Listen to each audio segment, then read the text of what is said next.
ゲーム会社時代にこの世界には化け物がたくさんいる、普通に戦ったら負けるって思ったんですよね。弱者は弱者なりの戦いをしてのし上がるしかないと思って、なんか泥臭さみたいのを少しテーマにフリーランスになってからはやってた気がしますね。営業とかもしてたんですよね、自分で。これはでも本当秋葉のラジカンの1階にあるお土産屋さんに売ってるんですけど、直接こう店員さんに俺イラストレーターなんですけど、ちょっとなんかコラボしませんかみたいな感じでとつってみたんですよ今思うとちょっとマジでパワフルやったなと思うんですけど、そしたらなんかすげえ喜んでもらえて、それでこういう風にパッケージになりましたはい、飛び込むの結構好きですね。アゾンさんっていうドールメーカーさんがあるんですけど、このラジカンの中にそのアゾンさんにも突撃させてもらって、そこからずっと今に至るまでお付き合いがありますね。待ってる人っていうのは要するに、イラストレーターを知ってる人からの依頼を待ってるってことでしょ。なのでそうじゃなくて、なんかどうやってコンタクトしたらいいか分かんないよって思ってるような人たちに突撃した方が効率がいいかなっていう気がしてて。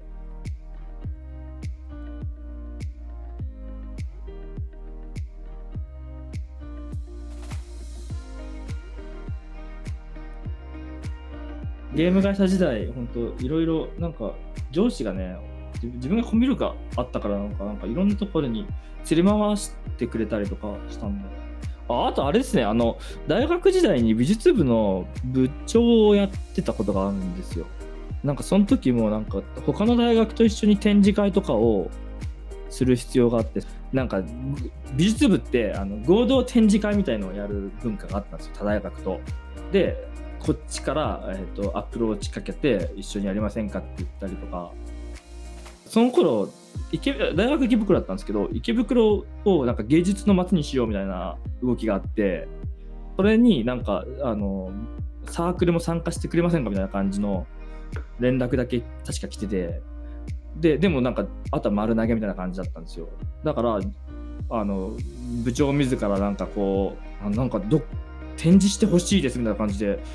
なんかその池袋の街のなんだろうな、あれ全然記憶曖昧なんですけど、なんか街を歩いてなんか営業した覚えあるんですよね。そういうところでもしかしたら営業スキルの元となるものは育ったのかもしれないです。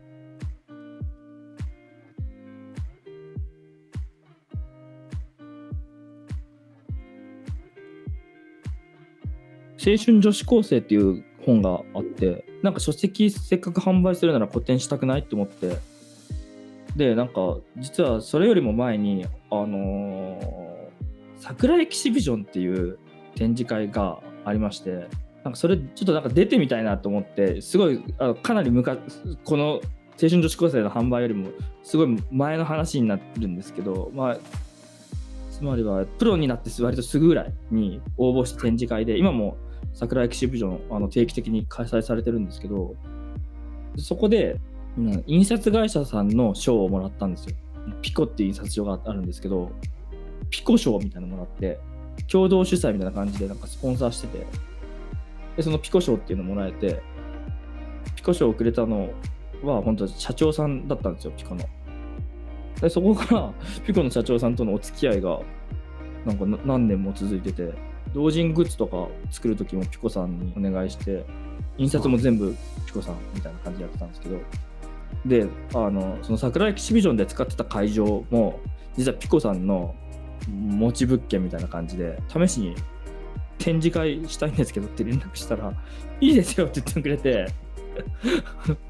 なんか在庫リスクとか結構割とピコさん持ちで、会場費も無料で展示会を開くことが。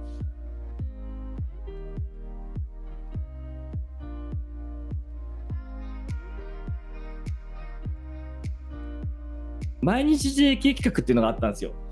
毎日定期企画っていうのは、私が街で見かけた女子高生をスケッチするみたいな企画で、あとリクエストとかももらったりとかして、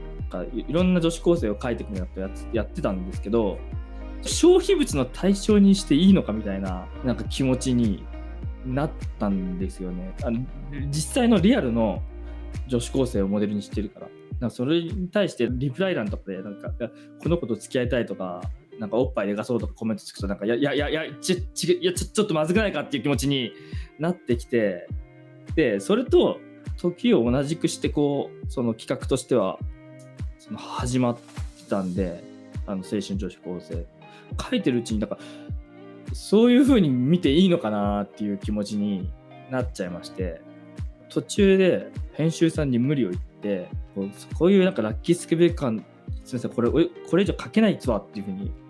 言ってかっていうともっとその女子高生本人たちの視点に立ってあげたいっていう気持ちになったんですよね。それでそのラッキースケベ感のある本というよりはなんか等身大の女子高生になるべく寄り添った本に仕上がったんですよ。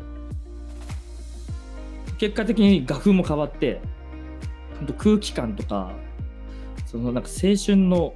湿度みたいなのを前面になんか画風として押し出したようなものになりました。これが自分の中での結構転機かもしれないね。この青春女子高生出した後とか実際日大山形高校の文化祭実行委員の方から連絡もらって文化祭のパンフレット書いてほしいって言われたんですよね。ちょっとわざと下手くそに書いてるんですけどなんていうのかな、あんまりうますぎるとこうなえるじゃないですか。なんかそう学生のためのイベントなのにすげえプロ集がしたら嫌だなって思ったんでちょっとわざと下手っぽく書いたんですよね。だからそう本当青春女子高生帰った後だった同時期ぐらいだったんですけどなんか本当うまく書くことよりはなんかその青春をしたい人たちと気持ちが同調できるような絵を目指して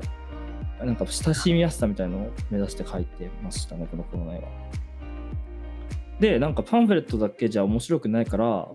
なんか一緒に展示会しないっていう風に提案してで生徒会の出し物として和春きな古典 in 日大山形みたいのを実現したんですね。でもなんか前日入りしたんだけどなんか思ったよりなんかその展示スペースがなんかやっぱ生徒会だから真面目すぎてなんか青春感が足りなかったからちょっとこういうの書いてよってお願いしたりとかして実際の女子高生に黒板アートとか手伝わせたりとかしてなんか一緒になんか出し物を作っていったんですよね。配置もこうじゃないでしょっつってなんか結構無茶言って、はい。